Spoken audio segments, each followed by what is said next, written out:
Ladies and gentlemen, when we speak about hatred, we often point the finger outward. We blame others for the conflict. We believe that someone else's words, actions, or beliefs are the reason for our anger. But the truth is much deeper and much more uncomfortable. Hatred does not come from outside. Hatred begins within ourselves. Hatred is not something we catch like a cold. It is something we grow, like a seed we water every day without realizing. And what is the water that nourishes the seed? Fear, insecurity, misunderstanding, pain we have not yet healed. The moment we feel threatened, the mind begins to divide the world, friend or enemy, right or wrong, us or them. It is this separation, the creation of distance, that opens the door for hatred to enter. But where did this separation begin? It began the moment we forgot to understand ourselves. It began the moment we started running from our own discomfort. When you are not at peace with your own mind, it is impossible to be at peace with others. The truth is, hatred is a mirror. It reflects to you what is unresolved inside yourself.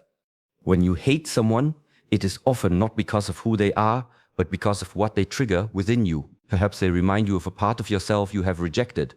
Perhaps they challenge the identity you are trying to protect. Or perhaps they simply represent the unknown, and the mind fears what it does not understand.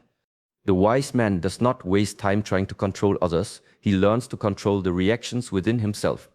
The Shaolin Path teaches us to return to self-awareness, observe the rising of anger, feel the tension in the body, see the thoughts in the mind. Before the anger transforms into hatred, there is always a moment, small but powerful, where you can choose. Do you feed the hatred or do you understand it?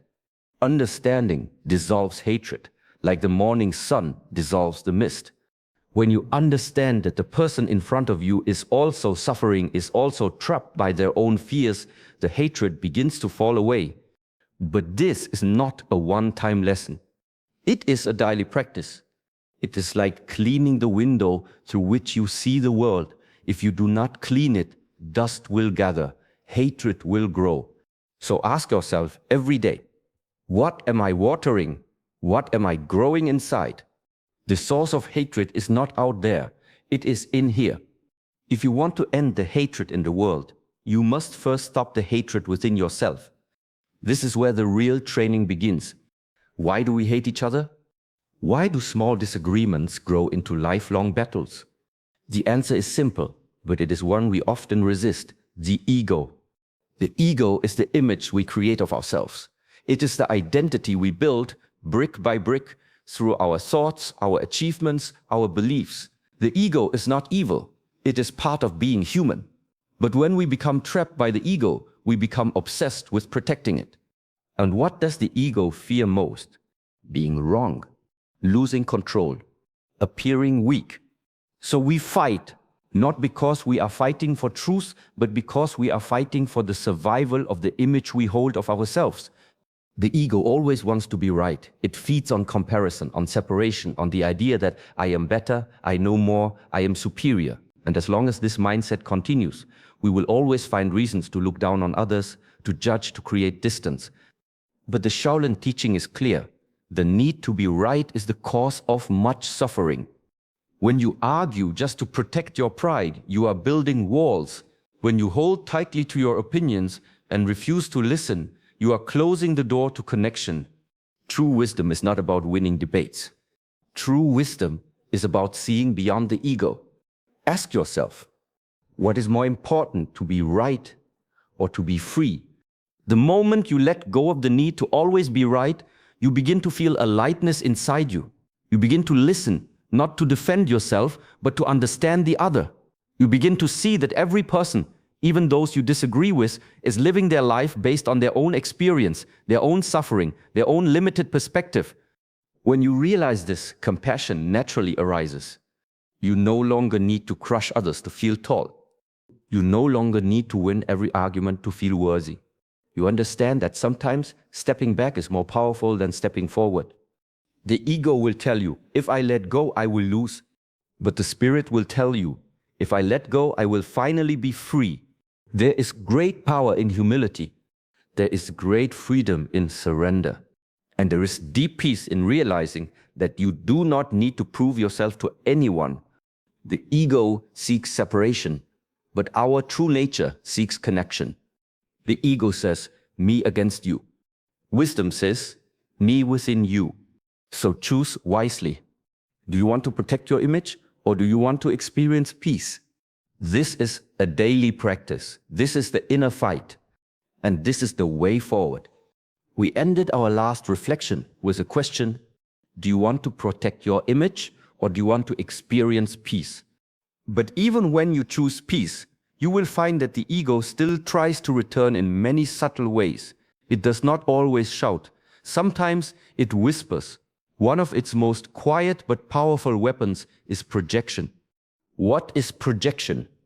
It is when we see in others what we have not yet accepted in ourselves.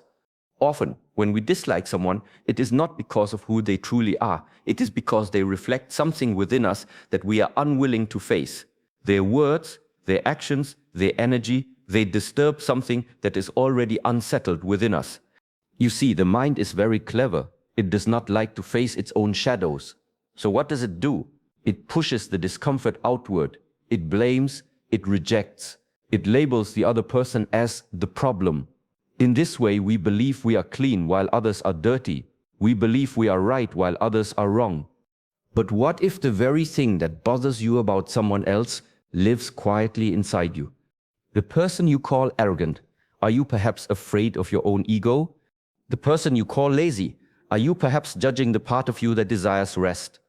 The person you call weak, are you perhaps running from your own fear of vulnerability? The ancient masters remind us what you resist in others is often what you resist in yourself. So instead of asking, why is this person like this? Ask, why does this person disturb me? This is a more courageous question.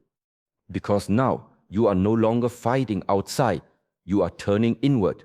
When you truly see that the outside world is often just a mirror, something magical happens, you begin to soften, you begin to take responsibility for your emotions, you begin to see people not as enemies, but as teachers. Sometimes they are teaching you patience. Sometimes they are teaching you forgiveness. Sometimes they are showing you parts of yourself you have neglected. But always they are giving you an opportunity to understand, to grow, to evolve. This is not easy. The mind will resist, the ego will protest, but this is where the real practice lives, not in controlling others, but in observing yourself. Hatred cannot survive in the presence of deep self-awareness. Because when you see yourself clearly, you will begin to see others clearly too. In the end, it is not them you are fighting, it is yourself. When you stop running from your own reflection, you stop running from others. And maybe that is where peace begins. We have now come to an important realization. When you stop running from your own reflection, you stop running from others. And this leads us to the deeper truth, the greatest misunderstanding of all, the illusion of separation. You see, the root of hatred is not just fear, not just ego, not just projection. It is the belief that we are separate. The moment you believe that you and I are truly divided, that we are different, that we are distant, that we have nothing in common, this is where hatred begins to grow. But this separation is an illusion. The air that I breathe is the same air that surrounds you. The ground beneath your feet is connected to the ground beneath mine. And the emotions that rise within you, joy, sadness, anger, love, are the same emotions that rise within me. We are not as different as we think. But the mind likes to draw borders. It likes to say, this is me, that is you. It likes to create groups, sites, labels, and so we build walls. We say, my people, my country, my belief, and we forget that before these labels we were simply human.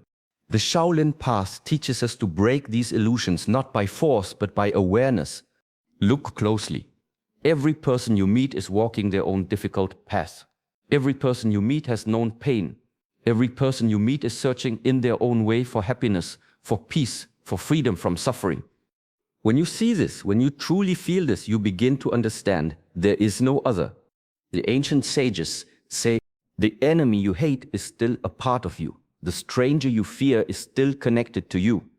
If you throw a stone into the water, the ripples do not stop where you wish. They move, they travel, they return. When you send hatred into the world, those ripples will touch you again. When you send compassion into the world, those ripples will also return. We are like waves on the surface of the ocean. Each wave believes it is separate, but underneath it is always connected to the same water. The practice is to remember this truth, not sometimes, every day. When someone offends you, remember you are connected. When someone disagrees with you, remember you are connected. When someone hurts you, remember you are connected. Hatred is a choice. Separation is a belief, but connection is the deeper reality. The path forward is not to build more walls, it is to dissolve them.